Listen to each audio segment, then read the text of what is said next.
We have breaking news coming out of the US. President Donald Trump says he's ordered the military to launch what he calls a decisive and powerful operation against the Houthis in Yemen. Lucas Tomlinson is at the White House for us with the latest on those strikes. Lucas. John, these are the most significant airstrikes since President Trump returned to the White House, and the first time U.S. jets have struck these Iranian-backed Houthi rebels in Yemen since President Trump returned to the White House.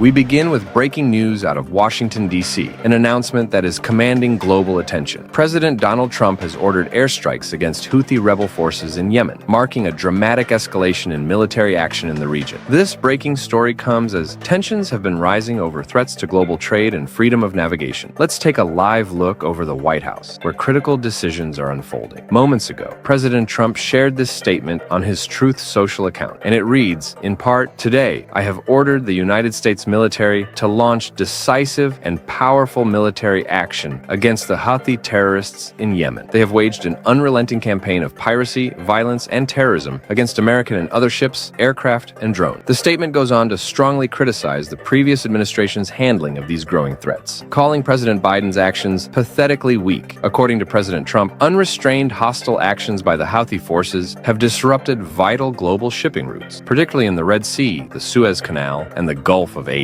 This disruption, he said, has had devastating consequences, billions of dollars in economic losses, and, more alarmingly, risks to innocent lives. President Trump highlights the severity of the situation. The last American warship to pass through the region 4 months ago came under repeated attack, facing over a dozen missile strikes believed to be funded by Iran. These attacks, paired with missile strikes on U.S. aircraft and Houthi targeting of allies as well as American troops, have rapidly elevated this crisis. In his post, the president accuses the Houthis of staging what he calls a campaign of piracy and terrorism, blocking freedom of navigation and effectively choking off one of the most vital waterways for global commerce. He states that America will no longer tolerate these attacks, vowing to use what he calls overwhelming lethal force to protect U.S. interests and restore safe passage through the region. Here's another live look at the White House as the statement reverberates across the globe.